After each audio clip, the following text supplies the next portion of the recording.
Olá, pessoal. Para quem não me conhece, meu nome é Kátia Rodrigues. Eu tenho um canal no YouTube, onde eu posto frequentemente mensagens vindas da parte de Deus. São mensagens é, de fé, de otimismo, de esperança. Também tem alguns testemunhos meus, né? E hoje eu também vou dar um testemunho da minha caminhada, de tão grandioso Deus tem feito nas nossas vidas, e é tão valioso a gente poder testemunhar aquilo que Deus faz, né? Porque toda honra é para Ele. E a minha caminhada é uma caminhada de 4 anos. Eu sou membro da Igreja Missionária Evangélica Maranata. Eu sou casada com Marcos, tenho 2 filhos, Tiago e Gabriel, e frequento a igreja há 4 anos, quando eu me converti, que foi no ano de 2017. E esse meu testemunho é um testemunho de fé. Foi logo no início da minha conversão. E em Hebreus 11, versículo 6, diz que sem fé é impossível agradar a Deus. Então eu espero que esse testemunho seja um motivo para você e estar buscando ainda mais e colocar em prática a sua fé. Porque muitas vezes nós nem sabemos que temos uma fé assim tão grande, né? E passa despercebido. Né? Então que você venha praticar essa fé. No início da minha conversão, Deus colocava muito esse versículo no meu coração, que é Hebreus 11, 1, que diz que a fé é a certeza daquilo que nós esperamos e a prova das coisas que nós não vemos. Eu entendi com o tempo que eu vejo esse versículo da fé como uma mulher grávida, né? Que a gente sabe que vai nascer um filho. A gente tem essa certeza que vai nascer um filho, né? Porque a mulher está ali gerando, mas a gente ainda não viu, né? Mas a gente tem essa certeza, assim é a fé. Então, no início da minha conversão, que em janeiro de 2017, eu já tenho aí no canal um testemunho que fala sobre a minha conversão. E você depois dá um acesso lá para você ver que é muito legal. E eu já estava frequentando a igreja, né? Em abril de 2017, estava frequentando a igreja e no decorrer desse período, uns 3 meses, teve uma semana de avivamento na igreja e seria por volta de julho, de 9 a 15 de julho, a semana do avivamento. E nessa semana, na sexta-feira, no dia 14, seria um retiro qual eu queria ir. Eu sabia que ia ser muito importante para mim, porque até então eu fumava, mesmo frequentando a igreja, eu fumava, e eu fumei por longos 26 anos. E eu tinha essa certeza no meu coração que se eu fosse para esse retiro, eu conseguiria me libertar do cigarro. Pois esse era o desejo do meu coração e Deus sabia disso. E nessa semana do avivamento foi incrível, aconteceram várias coisas assim que foram tremendas na minha vida, coisas inexplicáveis que somente Deus poderia fazer e coisas que eu não conseguia entender. Eu vou citar alguma delas. Eu tenho um irmão e ele faz aniversário no dia 13 de julho. Um beijo, Eduardo, eu te amo.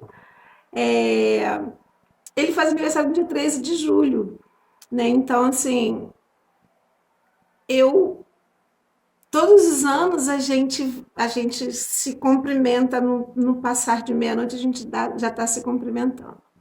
Mas voltando um pouquinho, que eu esqueci de um detalhe importante, no dia 9, no domingo, eu fui ao culto. E foi a última chamada do pastor para quem queria ir no retiro. Só que eu estava há 12 anos sem trabalhar. Pois bem, e eu falava, ai Senhor, como eu queria ir nesse retiro, porque eu sei que ia fazer toda a diferença na minha vida, né? E eu falei, caramba, eu quero ir nesse retiro. E naquela hora ali, quando o pastor fez a última chamada, ele falou: se você quer ir, se você é um novo convertido, você procura a gente. Se você não tem condições de estar pagando à vista, porque era um valor simbólico, mas eu não tinha também esse valor simbólico. Aí ele falou: procura a gente pode parcelar. Se você não tem, você vem, conversa, porque a gente vai dar um jeito para te ajudar. O importante é você ir para esse retiro. E eu falei: Deus, eu quero ir, eu quero ir. E aí eu fui para casa e, num ato de fé, eu falei para os meus filhos: vocês arrumem uma mala para mim, porque eu vou viajar. Aí meu filho falou: mas mãe, você vai para onde? Eu falei: eu vou para o retiro que vai acontecer na igreja sexta-feira. Ele falou: mas como é que você vai se você não está trabalhando, tem que pagar? Eu falei: pois eu sei que eu vou, só arruma a mala que eu vou. É a gente colocar a fé em prática. É isso que a gente tem que fazer. E eu fiz isso sem saber, sem ter nenhum tipo de conhecimento, de discernimento. Mas eu senti no meu coração que eu tinha que fazer isso. E fiz, e eles arrumaram a mala.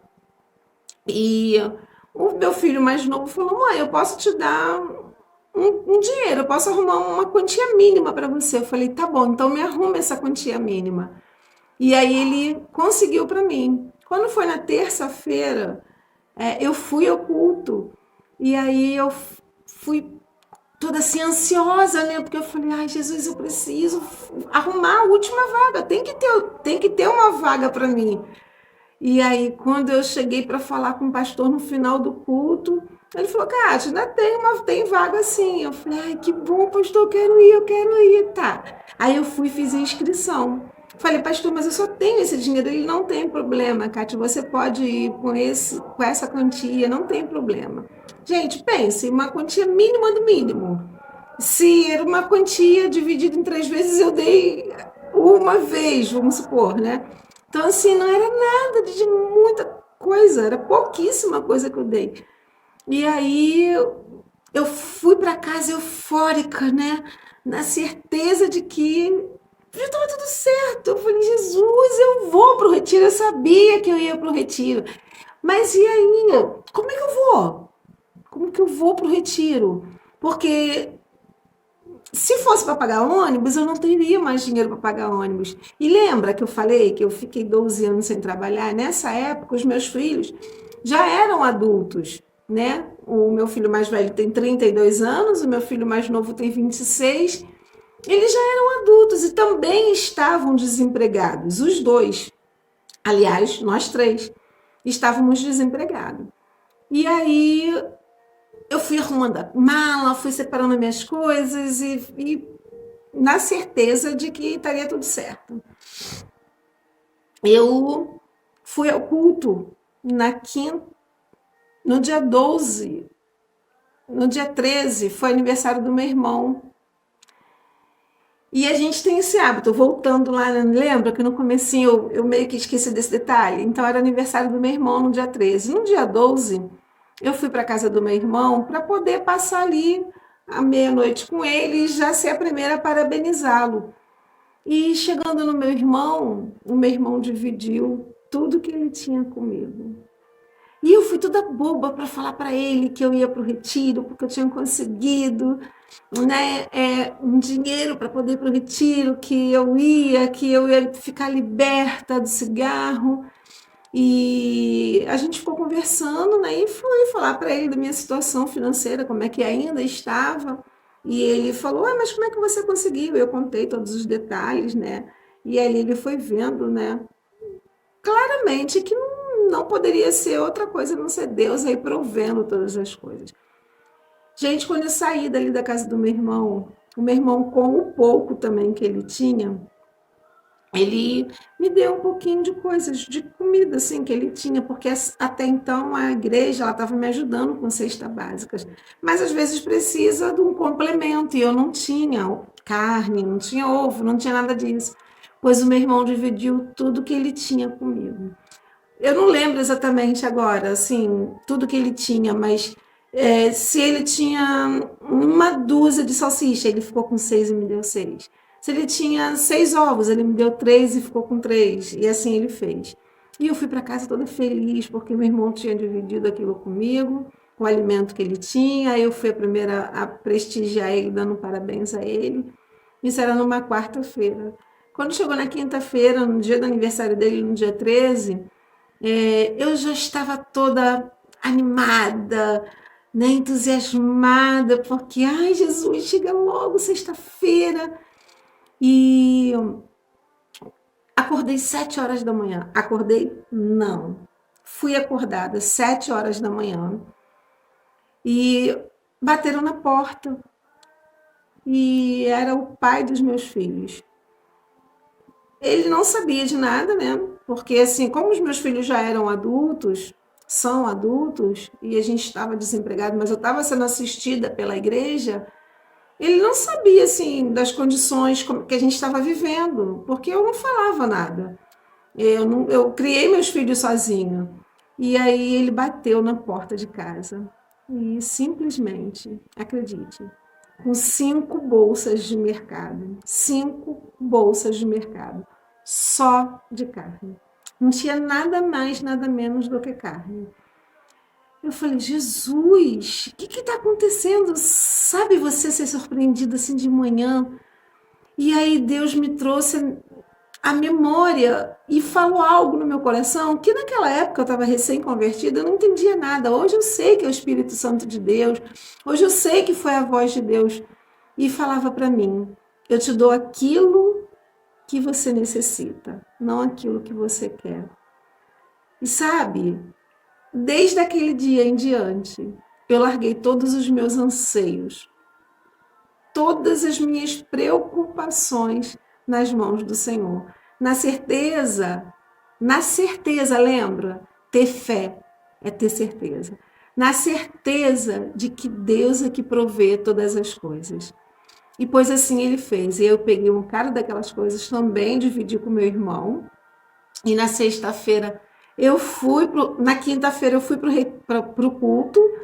E quando eu cheguei lá no culto, uma irmã, tem um momento de um orar pelo outro, e uma irmã, eu pedi para que ela orasse por mim, porque eu estaria indo na sexta-feira para o retiro, e ela falou, qual é a causa que você quer que eu ore para você? Eu falei, então, amanhã eu vou para o retiro e eu fumo, e eu quero ser liberta do cigarro. Aí ela orou por mim, né? E quando acabou o culto, eu falei, e agora? Como que eu vou para o retiro, se eu não tenho dinheiro? Como é que eu vou de carro? Não tenho carro. Não conheço muita gente na igreja. Não tem ônibus. Cada um ia com o seu carro. E aí o pastor vai e fala: quem ainda aqui não tem com quem ir na igreja para o retiro amanhã? Quem vai e que não tem condições de ir, com quem ir? Eu fui, levantei minha mão, claro, né? E aí, rapidamente, uma irmã, a Marta, falou, eu tenho uma vaga no meu carro. Eu falei, Jesus, é minha vaga. Aí ela falou, você quer ir comigo? Eu falei, quero, claro que eu quero. Só tinha uma vaga no carro dela e nós combinamos de ela me pegar perto da minha casa às 6h30 da noite, e assim eu fui para o retiro com a irmã e passei por todo um processo, e eu vou contar num outro vídeo onde eu vou dar um testemunho. E nesse retiro eu fui liberta do cigarro, liberta do cigarro. Então eu quero deixar para vocês essa certeza. Coloque em prática a fé. Se você sente no seu coração que Deus está colocando algo no seu coração, acredite, porque é de Deus. Tenha fé, coloca a fé em prática. A fé, ela agrada a Deus. Sem fé é impossível agradar a Deus. E Deus, ele quer isso da gente. Muitas vezes nós passamos por muitas coisas e Deus está ali colocando a nossa fé em prática. Então, é hora de colocar a fé em prática. Né? Em cada momento que a gente passa na nossa vida, que nós possamos nos lançar a nossa fé. Descansar no Senhor é ter a certeza de que Ele está no controle da nossa vida. Não é fácil, não é nada fácil. Colocar a fé em prática não é fácil, quanto mais quando a gente passa por alguma situação difícil. Mas é um exercício, é um exercício. Eu te convido a exercitar a fé. Se exercitar a fé, assim como diz na palavra do Senhor, né? E a gente colocar toda a nossa fé, toda a nossa esperança, toda a nossa credibilidade no altar, nos pés do Senhor, tendo a certeza de que Ele é que controla a nossa vida. E eu tenho vivido muitos processos na minha vida no qual o Senhor diz que todas as coisas cooperam para o bem daqueles que amam a Deus, né? E que você também possa se lançar aos pés do Senhor, que você também possa pôr em prática a sua fé. Assim como às vezes a gente não entende a nossa situação, o que a gente está passando no momento, mas se você descansar, você vai ver como que as coisas começam a acontecer, porque você está agradando a Deus, você não está se preocupando, você não está murmurando, você não está se lamentando, você só pelo menos acreditou, né? E você lançou aquilo tudo na mão do Senhor. Então, creia, lança, deixa, descansa. Descansa no Senhor. Que Deus te abençoe. Meu desejo no meu coração é que Deus toque no seu coração, que você venha pôr em prática a sua fé e você descansar e aprender a viver um dia por vez. Viver um dia por vez, porque assim conforme Deus proveu aquele alimento para mim, assim conforme Deus prover todas as coisas para mim, Ele provê também para você. Basta você se despertar para isso. Isso é colocar a fé em prática. É exercitar a sua fé, é ficar com Deus na certeza de que Ele é que controla todas essas coisas. E lembre-se, a vontade de Deus ela é sempre boa, perfeita e agradável. Tá bom? Um grande beijo, um grande abraço para vocês. Fiquem na paz do nosso Senhor Jesus Cristo. Que Deus abençoe você e a sua família. Até um próximo vídeo. Até! A fé nos faz viver em paz com Deus, podendo nos aproximar dele com confiança. É essa fé que nos dá a esperança de que um dia estaremos diante do Senhor e nunca mais vamos nos afastar da sua presença. Veremos com os nossos próprios olhos a sua glória e até lá teremos a garantia da sua presença constante em nossos corações. Deus te abençoe.